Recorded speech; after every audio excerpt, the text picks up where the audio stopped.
Bismillahirrahmanirrahim. Assalamualaikum warahmatullahi wabarakatuh. Salam sejahtera untuk kita semua. Sebelumnya, izinkan saya untuk memperkenalkan diri saya. Nama saya Rasnia Sarumi SKM MKes yang merupakan salah satu dosen pada Fakultas Vokasi Universitas Karya Persada Muna. Dalam kesempatan kali ini, saya akan memaparkan tentang mata kuliah yang saya ampu, yaitu mata kuliah Ilmu Kesehatan Masyarakat. Mata kuliah Ilmu Kesehatan Masyarakat ini merupakan salah satu mata kuliah wajib pada semester 2 dengan bobot SKS sebanyak 2 SKS. Pada mata kuliah ini, mahasiswa diharapkan mampu memahami konsep daripada ilmu kesehatan masyarakat. Pada mata kuliah ini, mahasiswa akan diajarkan tentang konsep dasar kesehatan masyarakat, sejarah kesehatan masyarakat, perkembangan kesehatan masyarakat di Indonesia, ruang lingkup dari kesehatan masyarakat, faktor yang mempengaruhi derajat kesehatan masyarakat, sasaran kesehatan masyarakat, konsep dasar data kependudukan, hakikat studi kependudukan, dan sumber data kependudukan. Capaian lulusan yang akan diperoleh oleh mahasiswa dalam mata kuliah Ilmu Kesehatan Masyarakat yaitu pada aspek sikap mahasiswa menjunjung tinggi nilai kemanusiaan dalam menjalankan tugas berdasarkan agama, moral, dan etika. Yang kedua, berkontribusi dalam peningkatan mutu kehidupan, bermasyarakat, berbangsa, bernegara, dan kemajuan peradaban berdasarkan Pancasila. Yang ketiga, bekerja sama dan memiliki kepekaan sosial serta kepedulian terhadap masyarakat dan lingkungannya. Yang keempat, menunjukkan sikap bertanggung jawab atas pekerjaan di bidang keahliannya secara mandiri. Dan yang terakhir, memahami konsep ilmu kesehatan masyarakat dan konsep kesehatan. Sub CPMK pada mata kuliah Ilmu Kesehatan Masyarakat itu terdapat 9 sub CPMK, yaitu yang pertama sub CPMK 1 yaitu mahasiswa mampu menjelaskan dasar kesehatan masyarakat. Sub CPMK kedua, mahasiswa mampu menjelaskan sejarah kesehatan masyarakat. Sub CPMK yang ketiga, mahasiswa mampu menjelaskan perkembangan kesehatan masyarakat di Indonesia. Sub CPMK yang keempat, mahasiswa mampu menjelaskan ruang lingkup kesehatan masyarakat. Sub CPMK yang kelima, mahasiswa mampu menjelaskan faktor yang mempengaruhi derajat kesehatan masyarakat. Sub CPMK yang keenam, mahasiswa mampu menjelaskan sasaran dari kesehatan masyarakat. Sub CPMK yang ketujuh, mahasiswa mampu menjelaskan konsep dasar kependidikan. Sub CPMK yang kedelapan, mahasiswa mampu menjelaskan hakikat studi dari pada kependudukan. Sedangkan sub CPMK yang ke-9 yaitu mahasiswa mampu menjelaskan sumber data kependudukan. Berikutnya metode pembelajaran yang akan saya terapkan pada saat proses pengajaran yaitu DIA, yaitu Delivery, Interaction, dan Assessment. Untuk delivery yaitu saya memberikan materi kepada mahasiswa dan kemudian mahasiswa memberikan umpan balik terhadap materi yang saya sampaikan. Berikutnya interaction yaitu interaksi antara dosen dengan mahasiswa ataupun sebaliknya mahasiswa dan dosen dan mahasiswa dengan mahasiswa. Selanjutnya pada aspek asesmen. Asesmen merupakan proses penilaian untuk mengukur kemampuan mahasiswa secara objektif. Adapun komponen penilaian terdiri dari 4 yaitu nilai harian sebanyak 10%, tugas terstruktur 20%, ujian tengah semester 30%, dan ujian akhir semester sebanyak 40%. Hasil asesmen yang saya lakukan ini dapat diketahui oleh mahasiswa secara objektif dan transparan. Itulah aspek pembelajaran yang saya lakukan selama proses perkuliahan yang saya lakukan di kelas secara luring. Berikut contoh video pembelajaran secara luring yang saya lakukan. Selamat menyaksikan. Billahi taufiq wal hidayah. Wassalamualaikum warahmatullahi wabarakatuh. Bismillahirrahmanirrahim. Assalamualaikum warahmatullahi wabarakatuh. Waalaikumsalam warahmatullahi wabarakatuh. Bagaimana kabarnya hari ini? Baik, Bu. Sehat toh? Sehat. Hari ini merupakan pertemuan kedua dengan mata kuliah Ilmu Kesehatan Masyarakat. Jadi sebelum saya masuk pembelajaran seperti kontrak perkuliahan kita di awal itu, saya selalu mengevaluasi sebelum kita lanjut perkuliahan. Jadi saya mau evaluasi dulu pertemuan kita yang sebelumnya. Jadi pertemuan kita yang sebelumnya itu tentang dasar-dasar ilmu Kesmas. Siapa yang masih ingat tentang Kesmas itu apa? Kita belajar kemarin toh? Ayah, silakan. Siapa namanya? Made Fitriani. Oke, silakan. Jadi ilmu Kesmas itu merupakan sebuah ilmu yang mempelajari bagaimana cara menjaga dan meningkatkan kesehatan masyarakat secara efektif. Oke. Siapa lagi yang lain? Sudah lupa? Ingat toh? Ilmu Kesmas atau Kesmas itu merupakan kepanjangan dari kesehatan masyarakat. Oke.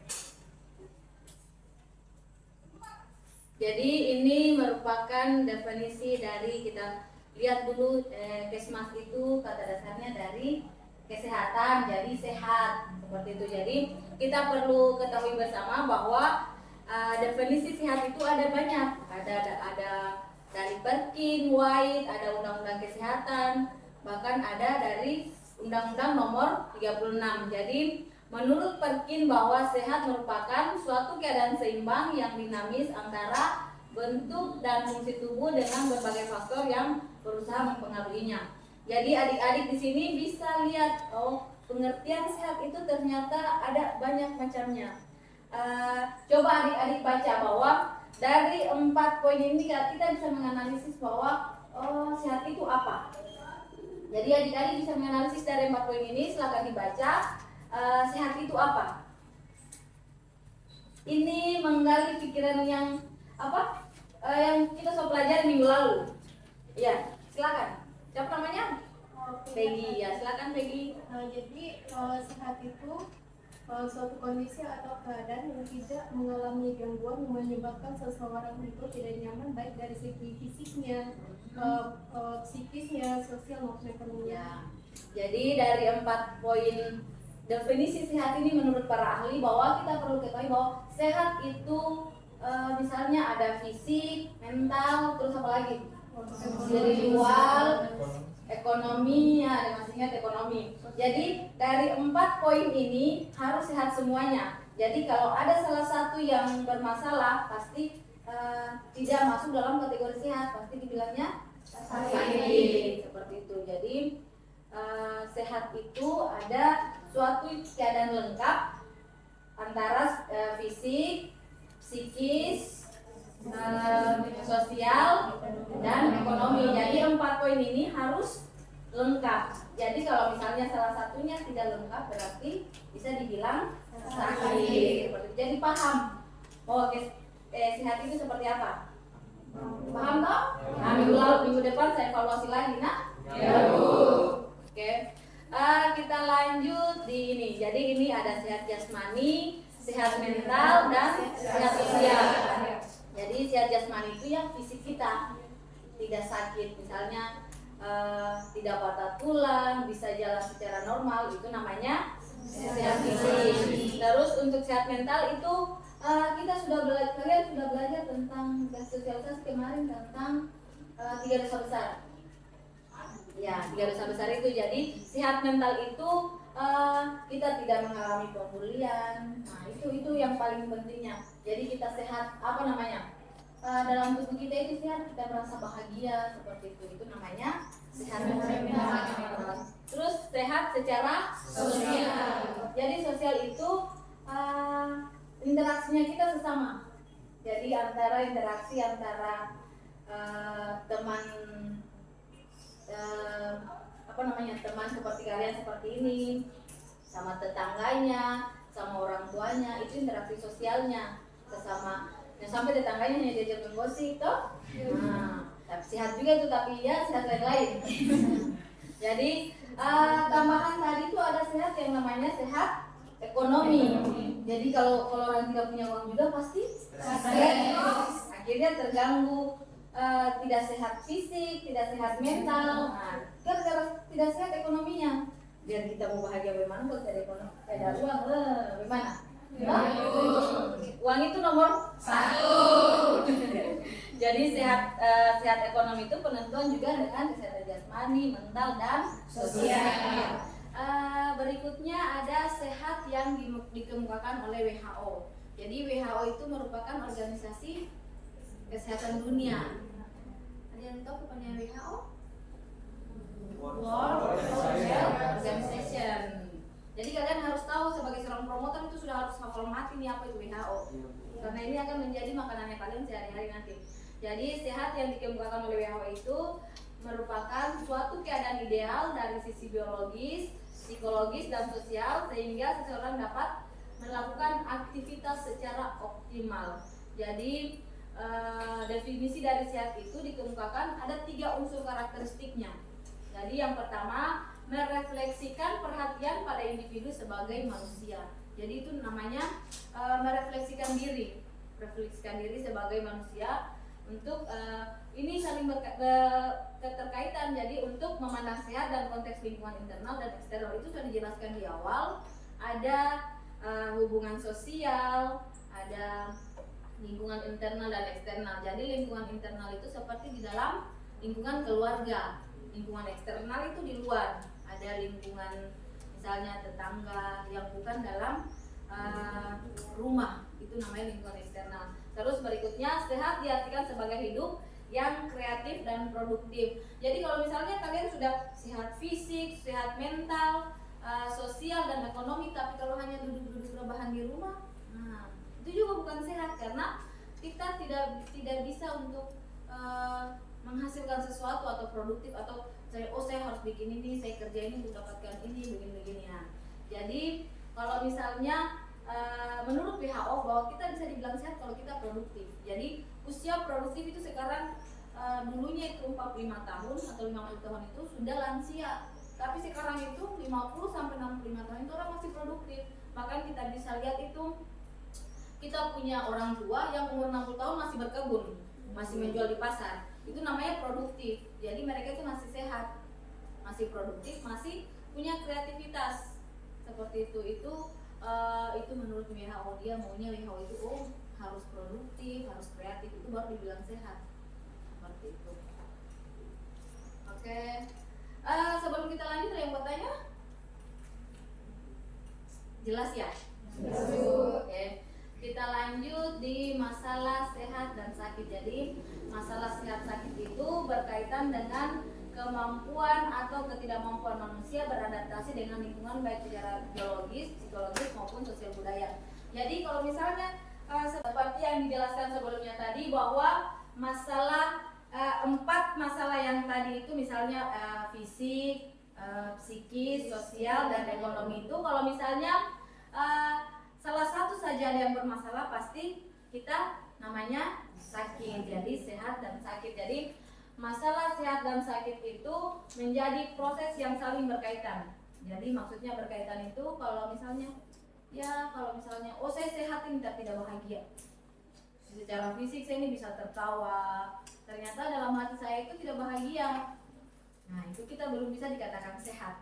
Itu bisa dibilang sakit. Jadi misalnya tinggal laku sakit itu peranan sakit dan peranan pasien sangat dipengaruhi oleh faktor-faktor seperti kelas sosial, perbedaan suku bangsa dan budaya. Jadi kalau misalnya sehat sakit tadi itu dipengaruhi oleh ini, perbedaan suku bangsa, budaya, kelas sosial. Jadi kalau misalnya kita saja sedikit saja ada perbedaan dengan orang lain pasti merasa saya ini minoritas, ternyata seperti itu. Jadi kalau misalnya kita mau sehat, ya 4 poinnya tadi tetap harus semangat, produktif seperti itu. Oke. Pandangan orang tentang kriteria tubuh sehat atau sakit tidak selalu bersifat objektif. Jadi sehat sakit itu namanya objektif. Jadi itu tergantung diri kita masing-masing. Yang sampai kita lihat misalnya objektif itu saya lihat ini anak dia murung-murung, mungkin dia tidak bahagia. Itu objektif. Menurutnya kita yang melihat itu dia tidak bahagia, ternyata dia bahagia. Nah itu namanya objektif. Seperti halnya kalau misalnya kita lihat perempuan, kalau laki-laki lihat perempuan itu cewek cantik. Nah tapi cantik itu kan objektif toh. Nah tergantung pandangan masing-masing. Sama halnya dengan sehat dan sakit. Jadi berikutnya persepsi masyarakat tentang sehat sakit dipengaruhi oleh unsur pengalaman masa lalu dan unsur sosial budaya seperti penjelasan sebelumnya. Petugas kesehatan berusaha menerapkan kriteria medis yang objektif berdasarkan simptom atau indikasi penyakit yang dilihat dan dirasakan pasien untuk mendiagnosis kondisi fisik individu. Jadi ini berdasarkan fisik saja. Ini untuk fisik saja. Ini persepsi masyarakat tentang sehat sakit. Seperti itu. Ada yang mau bertanya? Sebelum kita lanjut lagi. Jelas. Oke. Kita lanjut di slide berikutnya. Ada ruang lingkup Kesmas. Jadi ruang lingkup Kesmas itu ada 4. Ada yang pertama itu promotif atau peningkatan kesehatan dan preventif atau pencegahan penyakit. Jadi untuk promotif ini dan preventif ini gunanya untuk mencegah penyakit. Misalnya kita memberikan penyuluhan kepada masyarakat, misalnya kita memberikan bagi-bagi leaflet, tapi dalam leafletnya itu ada yang namanya cara pencegahan penyakit ini, terus isinya pengetahuan tentang penyakit seperti itu. Jadi biasa promotif dan preventif ini siapa yang lakukan? Jadi yang biasa lakukan itu seorang promotor yang nantinya kalian akan jadi promotor kesehatan. Nah, jadi kenapa itu seorang promkes itu harus bisa melakukan penyuluhan, karena di dunia kerja nanti kalian ya lakukan penyuluhan, misalnya kalian bikin media promkes seperti itu. Terus untuk berikutnya ada namanya kuratif atau pengobatan. Jadi pengobatan ini kalau misalnya sudah sakit, misalnya kita tidak bisa lakukan pencegahan penyakit, si pasien tersebut sakit, jadi kita harus lakukan pengobatan di rumah sakit yang biasa dilakukan oleh dokter. Jadi dokter itu biasa melakukan pengobatan, misalnya memberikan obat. Saya sudah didiagnosis sakit, maka akan memberikan obat, terus memberikan perawatan, itu dilakukan oleh dokter. Terus berikutnya ada rehabilitatif. Misalnya rehabilitatif ini sudah dilakukan ketika sudah adanya pengobatan. Jadi dari 4 poin ini kita tidak bisa misalnya harus rehabilitasi dulu habis itu sampai pengobatan. Nah, itu tidak bisa. Dia harus pengobatan dulu baru pemulihan. Apa yang mau dipulihkan kalau tidak sakit? Ya. Jadi pengobatan, setelah pengobatan misalnya diagnosis dokter sudah sehat. Nah, sehat tapi saran dari dokter itu namanya bed rest dulu. Jadi dari bed rest itu kita bisa lakukan pemulihan kesehatan, bisa dari pemulihan kesehatan itu bisa di rumah, namanya rawat jalan, bisa juga oleh ahlinya. Nah, seperti itu. Jadi kalau ruang lingkup Kesmas itu yang ini saja. Jadi ruang lingkup Kesmas itu mulai dari pencegahan sampai dengan pemulihan. Oke. Berikutnya ini komponen-komponen yang ada dalam kesehatan masyarakat. Jadi yang pertama itu, jadi semua ilmu-ilmu yang ada dalam ilmu kesehatan masyarakat itu dipelajari. Yang ada yang 8 poin ini ada epidemiologi. Epidemiologi itu sudah belajar epidemiologi. Sudah belajar tentang penularan penyakit. Terus kesehatan reproduksi itu pelajarannya tentang kesehatan reproduksi wanita, kesehatan reproduksi laki-laki. Itu biasa pelajarannya itu di bidan. Tapi itu masih mencakup dalam komponennya ilmu kesehatan masyarakat. Jadi ilmu kesehatan masyarakat itu luas seperti itu. Ada biostatistik atau statistik kesehatan. Sudah ada mata kuliah kalian di statistik? Nanti akan ada itu di biostatistik ini ada mempelajari tentang statistik kesehatan yang ada mean, median, cara analisis data itu dipelajari dalam biostatistik atau statistik kesehatan. Terus berikutnya ada kesehatan lingkungan.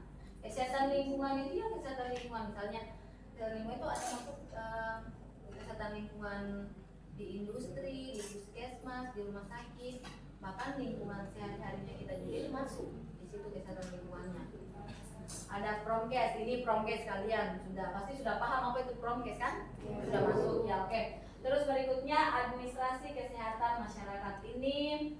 Administrasi ini misalnya fokusnya sih di bagian administrasi di puskesmas, di rumah sakit, misalnya pendataan dan lain-lain. Itu biasa di sini kan di kampus ini ada prodi administrasi rumah sakit dan administrasi kesehatan itu fokus. Jadi dari 8 poin itu merupakan irisannya dari Kesmas, misalnya gizi masyarakat dan keselamatan dan kesehatan kerja. Jadi 8 poin ini merupakan irisan dari Kesmas. Jadi Kesmas itu sebenarnya luas. Ini kenapa kalian dibagi-bagi, ada promkes, ada K3, ada kesling, ada, karena kalau misalnya dibahas satu kali itu luas, jadi harus terpusat seperti kalian promkes. Jadi yang kalian bahas itu cuma promkes, dan nanti luarannya kalian itu akan jadi seorang promotor kesehatan seperti itu. Nah, jadi dari 8 poin ini ada yang mau tanya? Mungkin ada yang tidak paham tentang 8 komponen-komponen yang ada dalam ilmu Kesmas, mulai dari EPID, Kespro, Biostatistik, Kesling, Promkes, Adminkes, gizi masyarakat, Cakubes. Ini tidak bisa dihilangkan dari ilmu kesehatan masyarakat. Ada yang bertanya? Hah? Kenapa? Jangan malu-malu. Sudah jelas toh? Oke. Kalau misalnya sudah jelas pertemuan kita hari ini, saya evaluasi minggu depan. Jadi kalian misalnya pertemuan hari ini jangan lupa. Ya Bu, karena dari dasar ilmu Kesmas ini jadi dasarnya kalian nanti di dunia kerja. Jadi kalian harus paham tentang ilmu Kesmas sebagai seorang promotor kesehatan. Ternyata slide berikutnya, terima kasih. Oke. Kalau jadi yang bertanya? Serius? Tidak ada. Sudah jelas toh? Ya. Oke. Nanti minggu depan seperti yang saya katakan tadi, kita evaluasi. Kalau memang sudah ada yang mengerti semua dan sudah tidak ada lagi pertanyaan, mungkin itu saja dari saya. Semoga adik-adik sehat selalu, kita semua sehat, diberi kesehatan. Terus jangan lupa belajar, jangan belajar cuma di sini, belajar itu banyak tempat, bisa di rumah, bisa scroll TikTok, sekarang banyak pengetahuan di TikTok. Jadi kita belajar, raih cita-cita kalian. Semoga apa yang menjadi cita-cita kalian itu bisa sampai pakai tugas saja dulu di. Ya. Mungkin kalau tiada yang mau bertanya, itu saja dari saya. Terima kasih atas waktunya.